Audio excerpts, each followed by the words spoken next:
Olá! Hoje a gente vai mergulhar fundo no universo microscópico para conhecer a verdadeira tropa de elite que protege o nosso corpo. E isso acontece todos os dias, sem parar. São os linfócitos. Vamos entender exatamente como essa guarda super especializada funciona. Bom, para a gente não se perder, aqui está o nosso roteiro de hoje. Primeiro, vamos dar uma olhada geral nos guardiões. Depois, a gente foca nos comandantes, as células T. Em seguida, nas fábricas, as células B. E nas sentinelas, as células NK. E para fechar, vamos ver como todo esse time joga junto. Então vamos começar pelo começo, conhecendo essa turma toda, os Guardiões do Corpo. Entender esse grupo é a base para a gente desvendar todo o resto do sistema de defesa. A pergunta que não quer calar, né? A resposta está num exército de células que é... Nossa, incrivelmente especializado. E não é uma defesa qualquer, não. É uma operação super complexa e coordenada com vários tipos de soldados e cada um deles tem uma missão bem específica. E aqui estão eles, os linfócitos.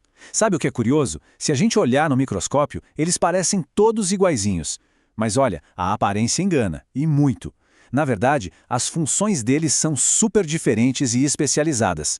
Eles são a espinha dorsal da nossa imunidade. Muito bem. Agora, vamos conhecer os comandantes de campo da nossa defesa. As células T. Dá para pensar nelas como o centro de comando e controle de toda a operação, sabe? São elas que tomam as decisões estratégicas. E o ponto-chave é o seguinte: as células T têm um papel duplo. Elas não só lutam diretamente contra as ameaças, no mano a mano, mas também agem como generais, coordenando as outras células do sistema e dizendo para elas o que fazer. É a célula T que basicamente orquestra a batalha. E olha só que interessante, as células T passam por um treinamento super rigoroso. Elas nascem lá na medula óssea, mas é no timo, uma glândula que fica aqui no peito, que elas são educadas para se tornarem soldados de elite, prontos para defender o corpo sem atacar as nossas próprias células saudáveis. É um verdadeiro campo de treinamento. O mais fascinante é ver como essas ferramentas funcionam juntas. O receptor, o TCR, é como se fosse o scanner que identifica o inimigo. Só que ele só consegue ler o inimigo se ele for apresentado numa espécie de bandeja de identificação, que são as moléculas HLA. É como se a célula infectada gritasse: "Olha o que eu encontrei aqui!" Os marcadores CD ajudam a conectar tudo e as citocinas são tipo os sinais de rádio para chamar reforços. É um sistema de reconhecimento sofisticadíssimo. E claro, como em toda força de elite que se preze, a unidade de células T tem seus especialistas. As auxiliares são as que coordenam a resposta. As citotóxicas são as assassinas, que matam as células infectadas. As reguladoras são tipos bombeiros, controlando a intensidade do ataque para não causar muito estrago. E as de memória, essas guardam a foto do inimigo para um combate futuro ser muito mais rápido. Muito bem, saindo dos comandantes, vamos para as fábricas de armas do nosso corpo, as células B. Se as células T são o comando, as células B são a força de produção, com um papel totalmente diferente, mas claro, igualmente vital. As células B são, na prática, fábricas de armas móveis. A estratégia delas não é o corpo a corpo. Em vez disso, elas produzem os anticorpos, que são como mísseis teleguiados. Eles se grudam nos invasores e os marcam para a destruição por outras células. É uma marcação fatal. As células B já saem prontas da medula óssea, mas elas ficam ali, em estado de alerta, esperando. Elas precisam de um sinal verde, um comando de uma célula T auxiliar, para aí sim começar sua produção em massa.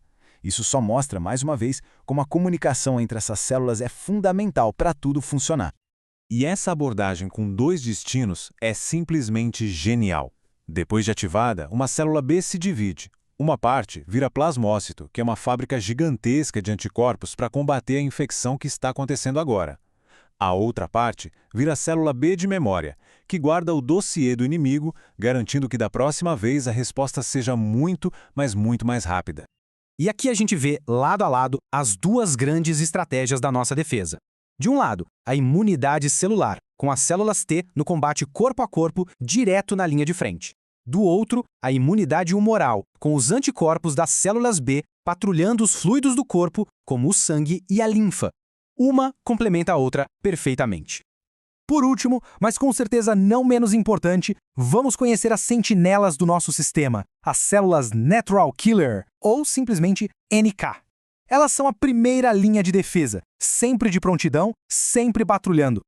As células NK são diferentes. Elas não precisam de ordens, nem daquele longo processo de ativação das células T e B. Elas são a nossa linha de frente da imunidade inata, tipo seguranças do sistema, que estão o tempo todo verificando se alguma célula do corpo se tornou rebelde, como uma célula infectada por vírus ou uma célula tumoral. O trabalho delas é bem claro: eliminar ameaças internas antes que elas se espalhem e causem um dano maior. Elas são especialistas em reconhecer e destruir células doentes, e são uma parte crucial da nossa vigilância imunológica do dia a dia. Bom, já conhecemos os comandantes, as fábricas e as sentinelas. Agora vamos juntar todas as peças do quebra-cabeça e ver como essa tropa de elite trabalha em uma sintonia perfeita para manter a gente em segurança. Essa tabela aqui resume tudo de forma bem direta. Repara como cada célula tem uma origem, uma função e uma característica única. A célula T coordena tudo. A B produz os anticorpos. E a NK? Bom, a NK ataca direto. Juntas, elas formam uma defesa simplesmente completa. Então, o ponto crucial é esse. Não se trata só de um monte de células individuais fazendo o seu trabalho. O que torna esse sistema tão poderoso, tão eficaz, é a comunicação constante entre elas. É uma célula T ativando uma célula B, sabe? É uma rede de defesa que está em constante diálogo. E isso nos deixa com uma reflexão final, o equilíbrio incrível que é necessário para nos manter saudáveis. O que será que acontece quando essa comunicação, que é tão delicada, falha? É um lembrete da complexidade e da beleza desse exército silencioso que trabalha dentro de nós a cada segundo do dia.